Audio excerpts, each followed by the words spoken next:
This is Can I Laugh on Your Shoulder?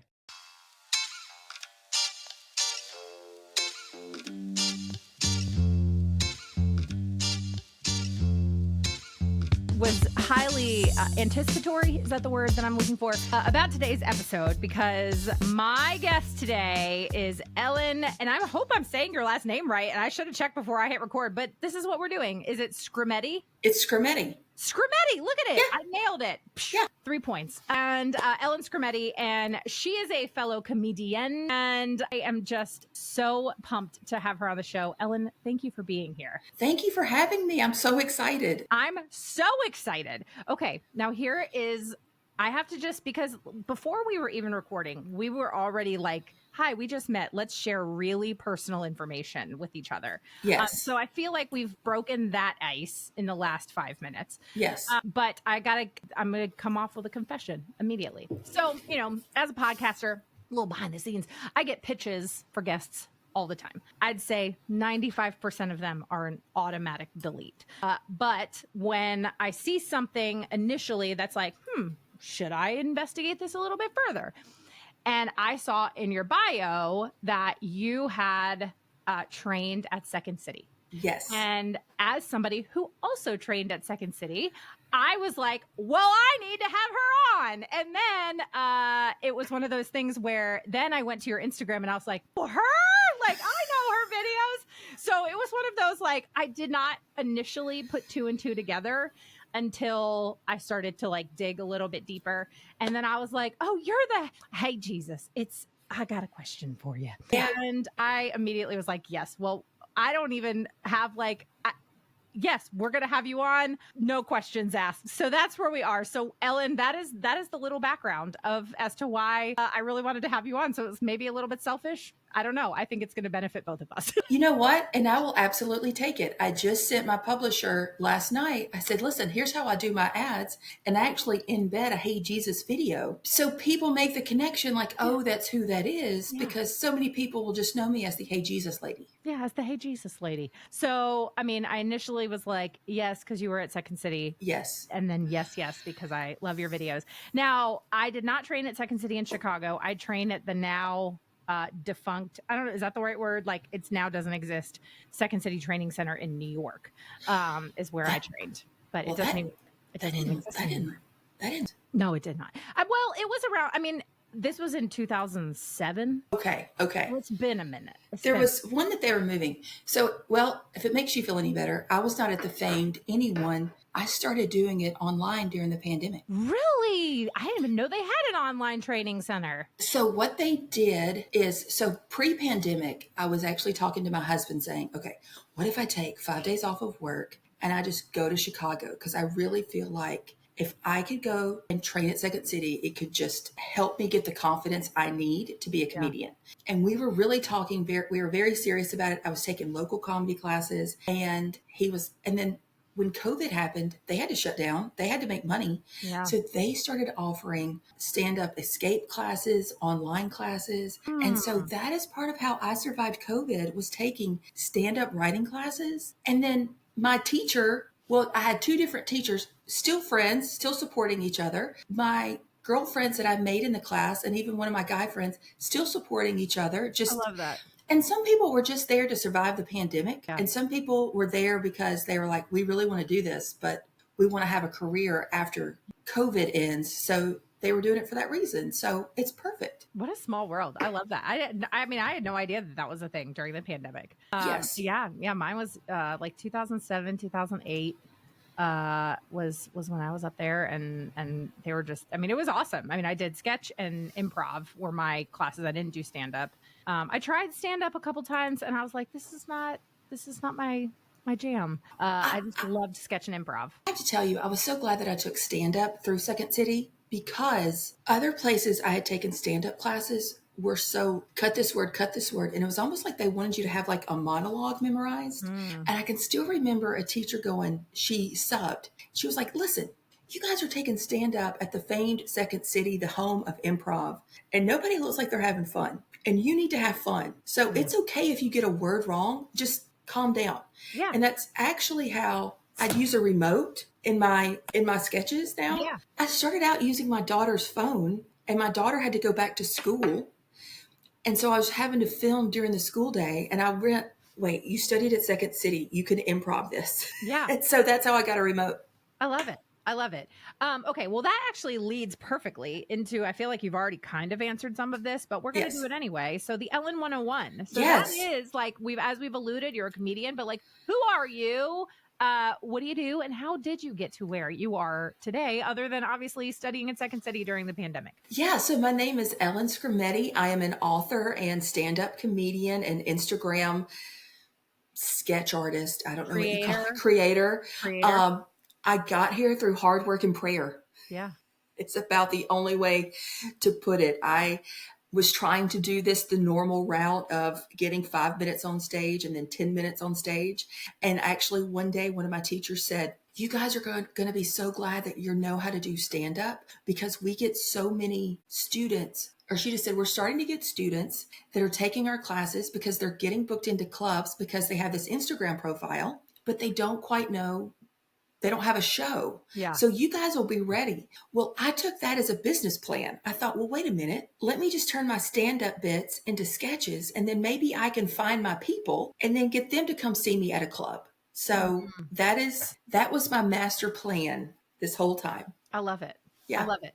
Okay. So one thing that I know about you, and this is obviously kind of your part of your story, is the fact that you mentioned you have a daughter that was going back to school. So you started this a little bit later than a lot of us. Like I was, when I was taking classes at like UCB and Second City and those places, like I was, 20, 21, 22, 23. And then I left comedy when I was 25. And so like I had all of these years in my like teens and early 20s where I was doing comedy, and I left for good reasons. But, that was, my journey was more in comedy and training earlier in life where, I've been able to take those skills into my late 30s, almost 40, and use them in different areas. However, that has not been your route. You've gone a different path. And so can you kind of tell us, like, what were you doing before that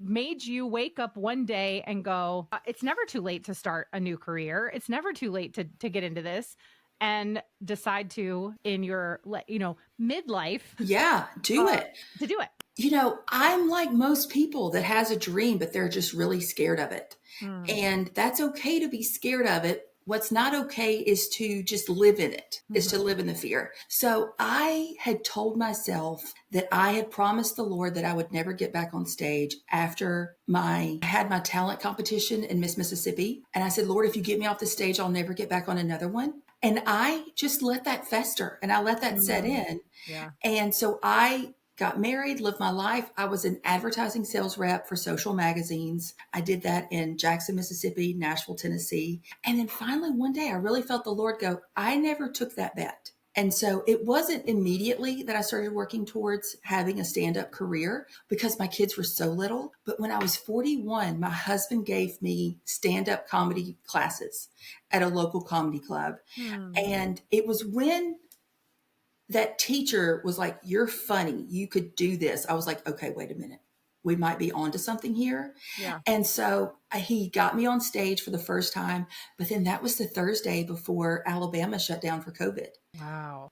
And so it was just a lot of just having to remember like God's timing over mine, and just trust that things could still happen, even though nothing looks like it's supposed to look. Yeah. Yeah. So, well, for years, as you kind of thought, like, I'm never gonna, this is not something that, like, it's been in the back of your head, clearly, this has been a dream. What was it that prior to getting that gift of comedy classes at 41, like, what was it that was holding you back from doing the thing that you wanted to do? I truly felt like the Lord was telling me to wait. My kids were little. My husband was getting his career off the ground. And I remember actually saying, Lord, if all you want for me is to make people laugh on an individual one-on-one basis, I'll do that. Yeah. And I just waited to hear him say, it's time. And I'm so thankful for how things work out, because now my husband is in a great situation with his job. Our kids are older. They're old enough to know what's going on. And they're 14 and 10. Yeah. So it's not that big of a deal if mommy has to be out of town, twice a month. Right. Right. So it was truly just understanding and knowing that the Lord was saying, I'm not saying no, I'm just saying not right now. Yeah. So that sustained it until he said, nope, girl, it's time to go. Well, I love that approach, because I think that there are so many people that are listening that probably have that dream in the back of their minds or in the back of their hearts or wherever that Yeah. they kind of like, for whatever reason, shelved because of life circumstances or finances or whatever it is. And then there's a time and a place to be like, okay, maybe it's time that I actually take that dream off of the shelf and do the thing that I think I was created to do. Yes. And if you look at it, I call it God math. And I'm like, God will carry the one and take you all the way to the front of the line. Yeah. So even though my path is so unconventional, but it's God's path. I mean, he sent my book agent, and I would pray about not just the number of people on my Instagram channel, but I would say, Lord, please send the right people, like send people that can elevate my career. So I was at about 25,000 followers when I got my book agent. Wow. And then I was at 100,000 when I signed my book deal, and it's getting published at 300,000. Yeah. So I would tell anyone who's looking at it, don't think you have to wait for 300,000 followers for things to happen. Right. Like, it happens. The Lord can start the process at any point in time. Yeah. Yeah. And I've kind of like, I mean, I remember in my own, and I'd be curious, like, if this was kind of it for you too. Like, I like how you say God math, because I think about, this is what I said the entire time that I was writing my book, is like, and I say this too for everybody listening, like, we are not that fancy. Okay. So it's not like we're sitting here like our books. Right. Just so I think you can take whatever it is that you have been given to like steward over, whether it's your business, whether it's your children, whatever it is, like your job, my job, your job, Ellen, like the listener's job, your job is to take the thing that the Lord has given you. And it's like, you're just going to offer your reasonable best. And your reasonable best is like your 5 loaves and your 2 fish. And it is your job to bring your reasonable best, your 5 loaves and your 2 fish. And it's job to feed the 5,000 and like beyond that. And so like that is, that's one of those things that I think can be really hard for us, and is a unique approach to all of this, because it's like, oh, okay, well, I'm not actually in charge of the outcome. Like, I'm not, like, the results are not actually up to me at all. Like, my obedience, like my 5 loaves and 2 fish, like that's my job. Yeah. And we have to accept, I actually called my agent almost in tears and said, I'm trying to prepare myself that maybe my testimony is that I sell the most books without ever being a best-selling author, but that's okay, because it's more important for people to read the book as opposed to everyone purchasing within a certain time frame. So I get this worldly title. Yeah. I'd rather, you'd rather consistently sell books, never make a list, but you have all of these people going, wait, maybe it is fun to be a Christian. Maybe that's fun. Maybe we should, that's the goal, is what the Lord wants. And getting people to laugh with the Lord, which is my goal with the book, is for people to remember that he does want our sad. He does want our fears, but he wants everything. He wants to laugh with you. I mean, he created laughter. So it's important. Yeah. I mean, that's second, if we're following Robert's rules of order here.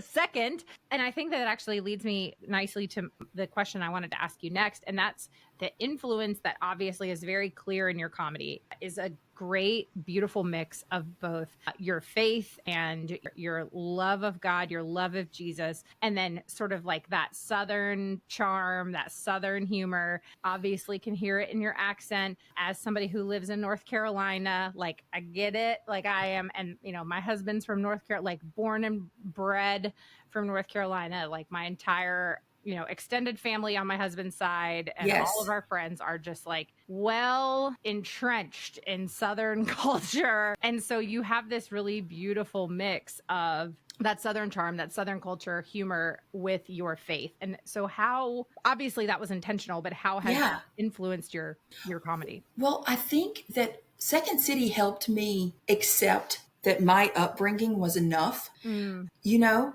it takes a lot of confidence for your comedic point of view to be your point of view. Does that make sense? You know, you have a lot of comedians who are like, I do political comedy, or I do this type of comedy, or I do slapstick. But when the comedian is doing just comedy based on their life and based on their crazy upbringing, it's not the most, it just takes a lot to go, I personally am so funny and you will all laugh at this. So yeah. Second City really helped me accept and hone that comedic point of view of like, just tell your crazy stories. No, it's not normal. Most people's moms don't throw a Christmas tree out the back door, Ellen. So that will be funny. Yeah. You know, it fell over 3 times. So what was she going to do? Yeah. Yeah. What was she going to do? What she had, the tree left her no choice. And she said, Ellen, it took 3 men to get that house in the tree and 1 me to get it out. I mean, she flung it anyway. So Second City helped me just have confidence that my upbringing was enough. And then there was really no way to tell stories about my upbringing without there being faith, because it was just such a huge part of our life. Yeah. Absolutely. And I think, and I don't, forgive me. So for if somebody's listening and knows like who said this, I'm sorry. I cannot recall in this moment where this originated. But basically it was a comedian I was listening to at some point in an interview talking about how the best comedy is really a mix of like just truth. So Yeah. like reality and then absurdity. And Yes. so it's like this, if laughter is the great unifier, the reality is laughter is the same in every language. And so it's the great unifier. We can all across cultures, you know, you could be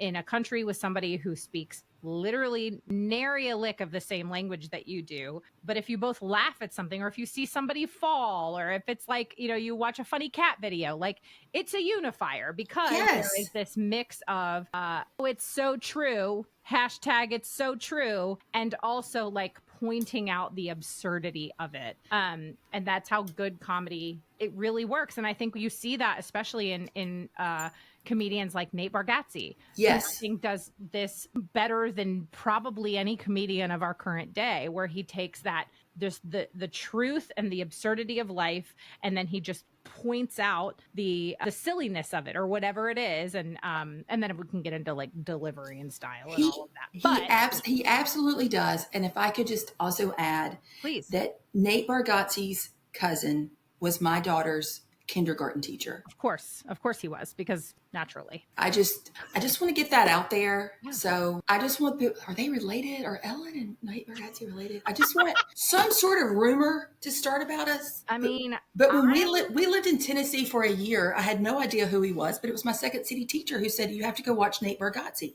I watched him on Netflix. I'm hearing all these references and I'm like, wait, I used to live, like, where is he from? So I messaged her kindergarten teacher and I was like, is this your cousin? She goes, yes, it's my husband's cousin. And he's so nice. We love him so much. so funny. I am happy to start that rumor for you, Thank Ellen. you. Like, I am willing to go so far in our friendship as to like create a fake like Reddit account and start a whole thread. Like, About I'm her. just like, willing to like just go into the recesses of the internet to start this rumor. I think the only believable rumor would be that like maybe I was his aunt. No, I think y'all are like this, probably the same age. We are, but I look a lot older than him. Nah. I look a lot older, and we're just good old Christian people. So let's just start the rumor that I'm his aunt. Okay. I like it. I'm here for it. I think Yeah. Skrmetti, Bargatze, like it's just. The rumor could be that Nate's great grandfather and my husband's great grandfather came over and started a gambling ring together. But then maybe there was a feud. Yeah, I think there was a feud, and then it was like kind of like an Abraham and Lot situation where they had to go like different directions. Yeah, and I feel like we're maybe the Hatfields and they're the McCoys. Yes. And they were like, we're not doing this. We're moving to Tennessee. Let's just see if like in maybe 2 years, that'll be a real rumor. Yeah. I am here for this. Ellen. It started here. Started right here. You heard it here, folks. Okay. That is fantastic. Yes. You're a great yes, Ander. Okay. So we're talking about obviously like the content of your comedy. Yes. And I think, we said this at the beginning, is that at first I was like, oh, I she looks funny. And then I went to your Instagram and I was like, it's the Hey Jesus girl. So talk to us about like, how you eventually made that transition from like, you're taking classes to like, I'm going to start actually kind of workshopping some of this content in the form of videos online. That kind Yeah. of is a great place to workshop and exercise it. And then what do you think it was about the Hey Jesus, It's Me content that really started to resonate with people so clearly? So I joke in my stand up that if you go all the way back in my feed and you see my very first reel that I ever posted, it's actually now my opening first 5 minutes. Love that. It is now how I open my stand up show. But it was something I'd been workshopping with Second City, and it was like my graduation thing. Yeah. And if you go back and you look, you will see the progression. So, and I have left everything there as horrible as they are, but I wanted anyone else who wants to do this, I want them to see how not great I was. So they could see that I started out like anybody else would with a phone. I wore sunglasses because I did not know where to look in the camera. And I did not want to look like didn't know where I was looking. And so I also had characters. I was Kitty Potter, who was this named after Pret-a-Porter, this movie from the 90s where Kim Basinger was Kitty Potter. And she was from Texas reporting at Paris Fashion Week. And so I created a character, Kitty Potter. And then finally, after a few months, I did a Hey Jesus, It's Me, because I had in my sketches an awful coworker named Kevin. And I was asking Jesus if it was okay. The preacher had said we should pray bold prayers and was praying for Kevin to get a tapeworm, too bold or not bold enough. That's amazing. Yes. And again, I think it maybe got 4,000 views, but my girlfriend called and she goes, I really like that because that seems like more you. But I was gradually getting more comfortable being myself. And then I thought, the Hey Jesus, that could be a great way just to remind people that you could talk to Jesus every day. And you could just tell him everything. So if this just could get people to say, Hey, Jesus, a little bit more, then it's worth it. And that's how it really became. The Hey, Jesus sketches do so much better than other sketches. Yeah. But I think it's because, too, the internet, people want something wholesome and people want something to cling to that's positive because there's so much negative. Yeah. Yeah. And then I think it's become a great outlet for you to really just kind of point out, like we were saying, like the truth and absurdity of life. And I love how you kind of look at in your book, especially where you talk about mamas, menopause, and menus, like things that, and those unspoken prayer requests and things like that. Like, can you kind of talk about like how those things have really become almost an outlet for you to like, almost like therapy? Well, I mean, I did one time asking for there to be one woman on the thermostat committee at church. Yes. Like, could we have one woman over 40? And you know what? If one church sanctuary could be at 70 degrees because of that, then my work here is done. Yes. Because I can't tell you how many times I'm sitting in church and you've got people who are like, it's cold in here. And I'm like, would you like a hot flash? Just like I am, because I feel like during menopause too, like your core temperature raises. It's not like hot flashes aren't great, but your core temp just rises. You're just hotter at all times. Everything about it. So if you can just change that. And then I also love the one I did about taking their husband to the desert. I just re-recorded it today because I think that's so fun because we all just got to like laugh about our husbands, but we're really not going to send them out to the desert. But it was, better a man live in the desert than with a nagging wife. And I'm like, well, do I just send him to any desert? Gosh. Oh my God. Yeah. Yeah. Well, it's just, again, those things that all of us in some way, shape or form, whether we're in menopause yet or not, like yes. I think I'm on the verge of like, is this TMI to tell you? I think I'm on the verge of like perimenopause. I don't know. There's like all these things that I'm Googling. Yeah. Like, I'm in It's so rude too, because you're in perimenopause for like 10 years or something. Until you have not had a lady time for 12 months. Yeah. But then like if you have it on 11th month and then you get one, start over. I know. It just is like, wait a second. Like in fact, I saw a whole I think it was like a thread, like threads that like Yeah. used to be like Twitter, X, whatever. It was a thread that was something like those who are in perimenopause, like share a symptom that you didn't know was perimenopause, but is. And everybody's just like like naming basically any symptom ever, like Ever. dry mouth, Dry mouth, eyes, stress, wet anxiety, can't sleep, beard. If you have a beard, perimenopause. perimenopause. It's like suddenly intolerant of cheese, perimenopause. Yeah. Can't have milk before you go to bed. Craving bread, perimenopause. I thought it was a low in my, early 30s when you would go get your eyebrows done and she would say, do you want me to get your lip? I thought that was the lowest. But then when they're like, you want your chin? Like, don't ask. Just get it from everywhere. Just wax my face. Or somebody start you start getting the algorithm knows, because it's like they say the algorithm just like knows everything, and like Yes. the algorithm currently thinks I need laser hair removal. Yes. And like those the double chin things to like the gua sha to get the double chin away, and like stuff like these are the things that and like all forms of deodorant. Lumi, fancy deodorant, like my algorithm is like, you probably are hairy, have a double chin, and smell stink. bad. I don't understand. Now, have you noticed that now Secret is trying to compete with Lumi? And they're like, They all are native, just whole body deodorant. I feel like their commercial, if it were being real, would be, hey, we didn't know you cared that you smelled there. We've been knowing. We just found out that y'all found out that smells come from other places. We didn't think y'all knew. We didn't think you knew. But now we can do that. We can. Meanwhile, women have been hollering for generations about under boob sweat. Guys, come on. Yeah. Hello.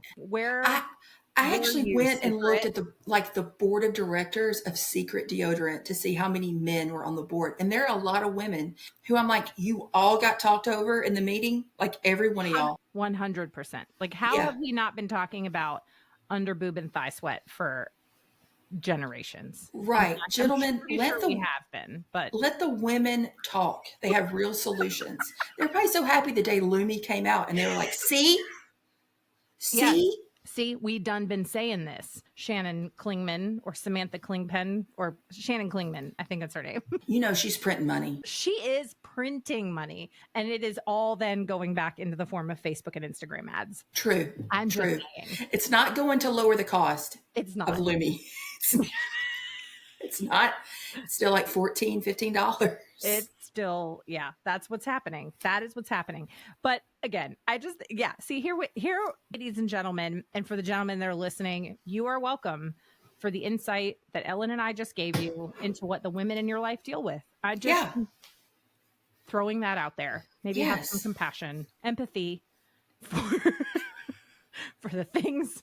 In fact, I have a daughter who's 11. So we're like in the teetering into that age. Yeah. So my husband and I, like, we have a lot of conversations about how to handle, our daughter growing older and things and all those things. And so he and I had just a funny conversation about this a couple of years. I was like, you know what? I think this is biblical. I think it is because I feel like God told Eve that it was going to be hard, but I'm like, it just feels a little unfair. Like you're on your lady time for what, like 30 years, something like that, somewhere in there. And then it's like, okay, no more lady time. But how's about now you're hot constantly. Right. And now how's about hair on your chin? Yeah. How about like anxiety in unrealistic situations? Right. And cut to 2024, everyone on TV and magazines are all airbrushed. All of them. And you are going to look like something from under the troll bridge. Or like, so, and like, I tell my husband this all the time, like how jealous I am of him because like, I mean, he's about to be 41 or I guess when this airs, he'll be 41. Happy birthday. Yeah. Love you. And I tell him all the time, I'm like, I understand. And like, cause he talks about, he's like, well, my body's different now too. Like, but my husband's just like, he's a fit guy. He's exercised his whole life. And I'm like, you can just like think about losing weight. Yes. If you ever get to a point where you're like, I think I want to lose a little bit of weight, and you can like cut out sugar for a week, and then you're back to like looking like Arnold Schwarzenegger in the early 90s. Like, it's not fair. And then I think about losing weight, and then I go on a Mediterranean diet, and I have my walking pad and my standing desk, and I do all these things. And then, like, Everything. I gain 5 pounds, and I'm like, I Right. don't understand. That's why there's a chapter in my book called Men Get Hot, Women Sweat. Yeah. Yes. I'm like, I told my husband, I was like, you're aging like a fine wine. Yes, my husband is 4 years older than me, and he is so good looking. Yeah. He is so good looking. I kind of sometimes worry that I look like a cougar. Like, he's so much cuter. But when we got married, I was a catch. But thankfully, he's like, no, you're still a catch. I don't care what you say. He's like, babe, you're still a catch. I'm like, okay, I know. thank My you. husband says that he tells me I'm aging like a fine wine too. And I'm like, Yes. I think you're lying, but I love you. But I'll take it. I'll take Yes. it. I'll take Yes. it. Yeah. Yeah. I tell him all the time. I'm like, he's got the little salt and pepper look now. I'm like, Yes. Last night at dinner, my daughter did play I Spy, and we were like, no, we're not playing that because this is a nice restaurant. And she goes, I spy something great. And my husband goes, quit talking about my hair, Meg. And you're like, that's right. That's right. I was like, were you really doing that to your dad? She goes, yeah, he was the something gray. Salt and pepper. Salt and pepper. Anyway, okay. Well, real quick, because we are running out of time, and clearly I just want to have you on to just do bits. So, like, yes. if you're ever like wanting to just hang out and do bits, I'd be down. Yes. Because I really enjoy doing bits, and like, my husband and I, like, we do bits all the time. And like, I tell him, I'm like, thank you for marrying me and being willing to do bits with me, because I feel like it's just, our marriage would be really boring if he wasn't willing to do bits. Yes. So I prefer friends who are willing to do bits. I am always down for bits. I love a bit. I love a bit. Love a bit. A lady said one time, she was like, I don't know why you're doing this. And I was like, well, it's called a bit. It's called, yeah, this. If anybody's like, what do you mean do bits? What we just did about perimenopause and hair and those are bits. Those are bits. She was like, so you're a liar. And I was like, comedian? No. Comedian, ma'am. Oh, fantastic. Okay. Well, so while we are running out of time, I obviously want to get to your book, which by the time this comes out, it will be in stores. It'll be available now wherever books are sold. Hey, Jesus, it's me. I have questions, comments, and concerns. Hey, congratulations on the release. And thank you. Just, I know how much work goes into it. So congratulations. So tell people about the book, where they can get it, all of the things. This is your sales pitch. This is my sales pitch. Okay. Hey, Jesus, it's me. I have questions, comments, and concerned. It is just designed to help you laugh, lighten your load. I do read the audio version. It's available wherever you get your books. So please just go order it and laugh. Yes. Oh, so good. Ellen, thank you so much for being here. You are a joy and a delight. For the listeners, I will have all of the links to where you can connect with Ellen in the show notes. Follow her on Instagram, share her hilarious Hey Jesus, It's Me videos, pick up a copy of the book, reach out to her. Maybe she'll want to do bits with you, all of those things. Yes. Or just commiserate over sweat and menopause and all of those things and mom life. Thanks for being here. And thanks for the work you do and the joy that you're bringing into the world. Hey, thank you for having me. I'm down to do bits anytime.